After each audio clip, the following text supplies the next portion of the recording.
Hello friends, మన దిల్లులెస్ Raju global star Ram చరణ్ని గ్లోబల్ ఫ్రాడ్ రామ్ చరణ్ చేసేసాడు భయ్య.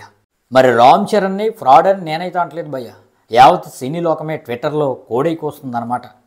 ఏ హీరోకి లేని విధంగా ట్విట్టర్లో భయ్య అంటే ఎక్స్ 35,000 పైన రీట్వీట్స్తో గ్లోబల్ ఫ్రాడ్ రామ్ చరణ్ అనే విధంగా హ్యాష్ ట్యాగ్ అనేది రన్ అవుతుంది భయ్య. మరి ఇదైతే చాలా బ్యాడ్ ఫేజ్ రామ్ చరణ్కి అని చెప్పవచ్చు. ఎందుకంటే ఒక హీరో ఏ తప్పు చేయకుండా ఈ విధంగా ఫ్రాడ్ మోసగాడు అనే విధంగా నింద మోయడం అంటే మామూలు విషయం కాదు భయ్య. మరి దీనిపైన అయితే మన దిల్లులెస్ రాజు ఖచ్చితంగా సమాధానం అనేది చెప్పాలి భయ్య, వివరణ అనేది ఇవ్వాలి. అసలు గేమ్ చేంజర్కి డే 1 186 కోట్లు ఎలా వచ్చిందో ఒక వివరణ ఇస్తే రామ్ చరణ్ పైన ఈ మచ్చ అనేది కొంచెం తొలగిపోయే అవకాశం ఉంటుంది భయ్య. లేకపోతే రామ్ చరణ్ ఫ్యూచర్ సినిమాలకి ఇది చాలా ఎదురు దెబ్బ కింద చెప్పవచ్చు. ఎందుకంటే త్వరలో గ్లోబల్ స్టార్ రామ్ చరణ్ నుండి అనేక సినిమాలు వస్తున్నాయి. మరి ఆ సినిమాలు అనేక రికార్డులు అనేవి బ్రేక్ చేస్తాయి.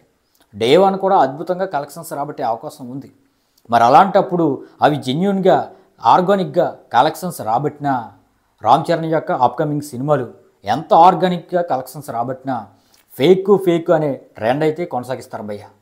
యాంటీ ఫ్యాన్స్ అయితే సిద్ధంగా ఉంటారు.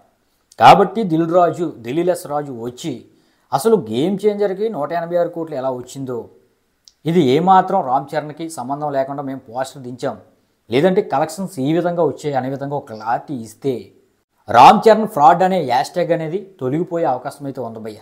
లేకపోతే ఫ్యూచర్లో రామ్ చరణ్ నుండి ఏ సినిమా వచ్చినా ఏ పోస్టర్ దించినా ఫేక్ అనే విధంగా హోరెత్తిపోయే అవకాశం అయితే ఉంది. ఇదైతే లైఫ్ లాంగ్ రామ్ చరణ్ని గ్లోబల్ స్టార్ని వెంటాడుతూనే ఉంటుంది. ఒక రకంగా చెప్పాలంటే దిల్ రాజు పరువంతా తీసేసాడు భయ్య, టాలీవుడ్ పరువంతా. 2017 ఆ టైంలో జక్కన్న, రాజమౌళి అలాగే రెబల్ స్టార్ ప్రభాస్ ఎంతో కష్టపడి మన టాలీవుడ్కి పాన్ ఇండియా వ్యాప్తంగా గుర్తింపు తెచ్చారు. ఇక RRRతో జక్కన్న, ఎన్టీఆర్, రామ్ చరణ్ ఆస్కార్ లెవెల్కి తీసుకెళ్లారు, ప్రపంచ స్థాయి గుర్తింపు తెచ్చారు. ఇక కల్కితో rebel star Prabhas and Nagashwin ప్రపంచాన్ని ఆకర్షించారు. అలాగే పుష్ప 2తో సుక్కుబాయ్ and icon star Allu Arjun ఎంతో అద్భుతంగా కలెక్షన్స్ రాబట్టారు. మరి ఈ విధంగా దేశమంతా కూడా టాలీవుడ్ గురించి ఎంతో గొప్పగా చెప్పుకుంటుంది భయ్య. మరి అలాంటి టైంలో ఈ పోస్టర్ ఎప్పుడైతే గేమ్ చేంజర్ పోస్టర్ దించారో అప్పటి నుండి కూడా చిన్న ఇండస్ట్రీ దగ్గర నుండి పెద్ద ఇండస్ట్రీ వరకు భోజ్పూర్ అని లేదు, మలయాళం అని లేదు, కాలీవుడ్ లేదు, బాలీవుడ్ లేదు, అందరూ కూడా చాలా గట్టిగా ట్రోల్ చేస్తున్నారు, తిడుతున్నారు. మరి ఇది కేవలం దిల్ రాజు మీద మాత్రమే ఎఫెక్ట్ కాకుండా అలాగే గ్లోబల్ స్టార్ రామ్ చరణ్ మీదే ఎఫెక్ట్ కాకుండా మొత్తం టాలీవుడ్ మీదే ఎఫెక్ట్ అనేది పడింది భయ్య. టాలీవుడ్ నుండి అనేక అద్భుతమైన సినిమాలు అనేవి రాబోతున్నాయి త్వరలో. అన్నీ కూడా 100 కోట్లు, 200 కోట్లు, 300 కోట్ల పైనే డే 1 రాబట్టే అవకాశం ఉంది.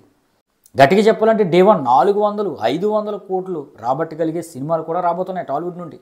SSMB 29 అయినా, స్పిరిట్ అయినా, కల్కి 2 అయినా, ఈ విధంగా పుష్ప 3 తీస్తే అది.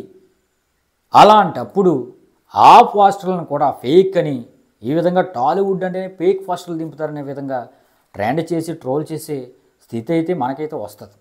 కాబట్టి దిల్ రాజు ఒక వివరణ ఇచ్చి దీన్ని అయితే సర్దుమణిగేలా చేస్తారని నేనైతే అనుకుంటున్నాను భయ్య. మరి మీ ఉద్దేశాన్ని కూడా కింద కామెంట్ అయితే చేయండి.